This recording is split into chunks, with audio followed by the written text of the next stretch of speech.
Les progressistes conservateurs de Blaine Higgs demandent aux électeurs du Nouveau-Brunswick de leur accorder un troisième mandat. À la dissolution de la Chambre, le parti de Blaine Higgs détenait 25 sièges contre 16 pour le Parti libéral et 3 pour le Parti vert. L'heure est au bilan pour ce gouvernement décrit comme controversé et clivant. Pour faire le point sur le dernier mandat de Blaine Higgs et discuter de l'échiquier politique, je reçois l'éditorialiste au journal L'Acadie Nouvelle, François Gravel. Bonsoir, merci d'être avec nous. Bonsoir, merci de l'invitation. Alors, comment se portent Blaine Higgs là, et les conservateurs progressistes? Le Parti progressiste conservateur sort de mandat de 4 ans de gouvernement Higgs. Il était majoritaire, une forte majorité, il a pu gouverner à sa guise. Ça allait très bien, je vous dirais, au niveau des intentions de vote, jusqu'à tout récemment. On a vu les libéraux qui forment l'opposition officielle au Nouveau-Brunswick réaliser une poussée dans les sondages. Si bien que aujourd'hui, personne ne peut vraiment prédire dans quelle direction cette campagne-là va aller. C'est très imprévisible. C'est impossible de prédire qui va l'emporter. Donc, ça rend donc une campagne très intéressante.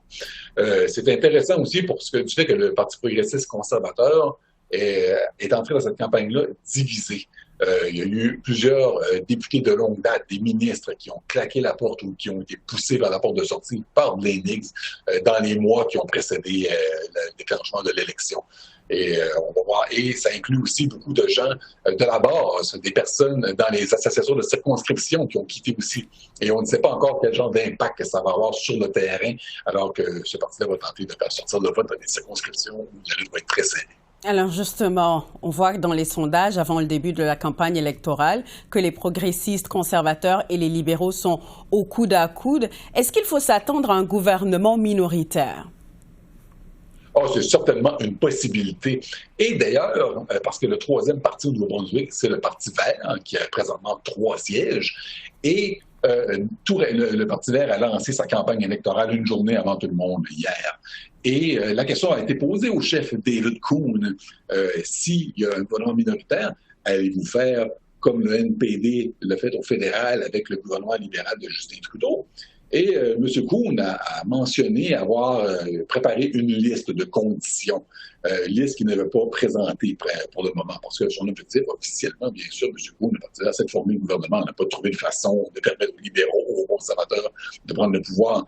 Mais le Parti progressiste conservateur, le chef, Blaine Higgs, le premier ministre sortant, a tout de suite sauté sur l'occasion pour présenter M. Coon comme ayant une liste secrète, une liste coûteuse qu'il pourrait utiliser pour permettre à Susan Holt, la chef du Parti libéral, de gouverner une coalition qui dit qu'il serait comme celle entre Jack Mincing et Justin Trudeau. Et il utilise beaucoup cette carte-là pour essayer de convaincre les électeurs de se méfier de cette alliance-là. Cela dit, il n'y a aucune entente là, entre le Parti vert et le Parti libéral.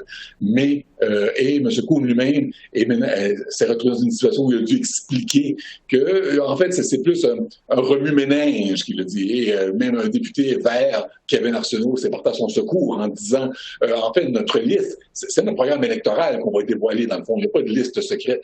Tout ça pour dire qu'on ne sait pas s'il va y avoir un gouvernement minoritaire ou pas, mais c'est certainement dans le domaine du possible.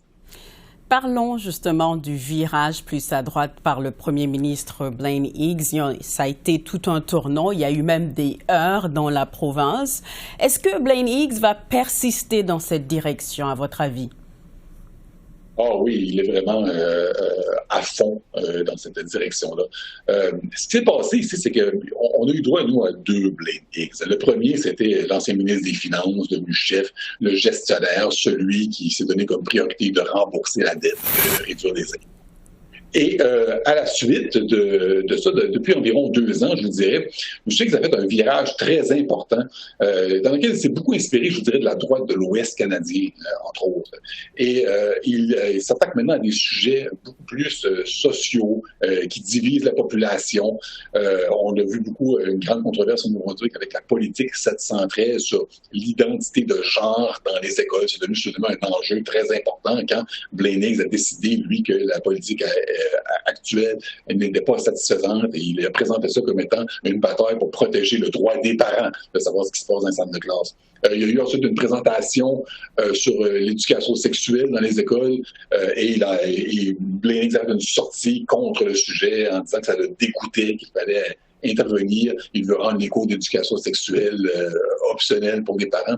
Et là, cette semaine, tout récemment, il y a eu sans qu'on demande à personne, sans qu'on demande à M. Higgs de se prononcer là-dessus, il nous a annoncé que le gouvernement fédéral souhaite faire transférer des milliers de demandeurs d'asile au Nouveau-Brunswick. La plupart de ces demandeurs d'asile-là, normalement, vont en Ontario ou au Québec. Il y a une volonté du fédéral de mieux éparpiller, je vous dirais, ces arrivées. Et M. Higgs a présenté ça comme étant une tentative du gouvernement de les amener de force alors qu'il n'y a pas d'espoir. Bref, d'en faire un enjeu politique. Ce qu'on croit, c'est que le bilan de Blaine Higgs sur les programmes sociaux, par exemple, le système de santé, sur le coût de la vie, il n'est pas très brillant. Le taux d'insatisfaction de la population néo-brunswickoise est très élevé. Il y a un sondage là, qui est sorti pas plus tard qu'aujourd'hui de Angus Reid disant encore une fois que le taux de satisfaction de Blaine Higgs est le plus bas au Canada. Et on croit que c'est là que sort cette volonté de trouver d'autres enjeux plus clivants qui vont forcer les électeurs à choisir dans un camp ou dans l'autre. Et c'est pour ça qu'on voit ces sorties-là de Blaine Higgs depuis maintenant plusieurs mois. Alors, on a vu cette semaine que Blaine Higgs a subi les foudres du ministre fédéral de l'Immigration, Mark Miller, qui tentait d'alléguer, en tout cas, d'alléger les pressions migratoires au Québec et en Ontario. Miller a même traité Blaine Higgs de nono-conservateur. Blaine Higgs pourrait-il faire de l'immigration un incontournable, selon vous, là, de sa campagne électorale, surtout dans un contexte où il est impopulaire? Il y a clairement une tentative ici de le faire parce que l'immigration, c'est un enjeu. Parce que la croissance de la population, en fait, au Nouveau-Brunswick, a augmenté de plus de 100 000 personnes en quelques années. Ça a causé une pression sur les services sociaux. Ça a causé une pression sur la hausse du coût des loyers, des maisons.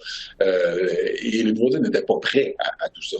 Et le gouvernement Higgs a profité des bienfaits de cet accroissement de la population-là, des revenus en taxes supplémentaires, mais n'a pas su réagir pour protéger les programmes sociaux en fonction de tout ça. Donc, maintenant, c'est plus difficile d'avoir un maintien de famille aujourd'hui. Et on sent que cette question-là des demandeurs d'asile, qui, je le répète, n'était pas du tout sur le radar de personne.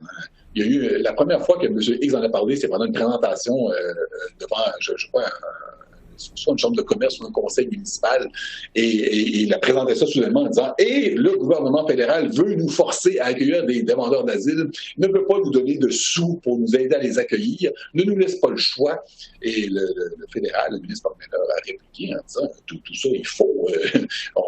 Il a le choix.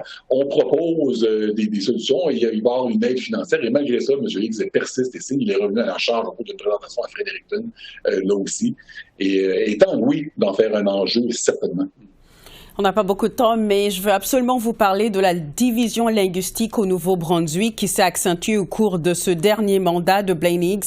On a d'ailleurs vu Daniel Alain, le seul élu francophone de son parti, dire qu'il ne va pas se représenter. Il dit qu'il n'y a plus de place pour lui dans le parti. Selon vous, là, est-ce que le vote des minorités va influencer les prochaines élections? Eh bien, les Acadiens ont voté massivement contre le Parti progressiste conservateur lors des dernières élections, et ça risque d'être encore le cas cette fois-ci. Quoique, il y a eu un effort du Parti progressiste conservateur, du ministre sortant, qui a réussi à trouver quelques bons candidats dans certaines circonscriptions qu'il juge potentiellement prenables, puisqu'il va réussir à percer. On ne le sait pas. Mais le véritable enjeu ici, c'est vraiment est-ce que le Parti libéral va réussir à percer dans le Nouveau-Brunswick anglophone. Parce que la raison pour laquelle Blaine Higgs et les conservateurs réussissent ici à gouverner sans les Acadiens, c'est parce qu'ils ont pratiquement remporté toutes les circonscriptions à majorité anglophone. Alors là, si les libéraux réussissent à percer enfin, là, ça va forcer peut-être le Parti conservateur à s'intéresser plus aux minorités, la minorité acadienne, les Autochtones aussi. Mais ça reste à voir, mais on s'attend encore une fois à ce que les Acadiens restent fermement du côté conservateur. Et c'est logique avec un premier ministre qui ne parle pas la langue française et qui a montré très peu d'intérêt pour les Acadiens. Malheureusement, c'est tout le temps qu'on a. François Gravel, merci beaucoup. Merci, au plaisir.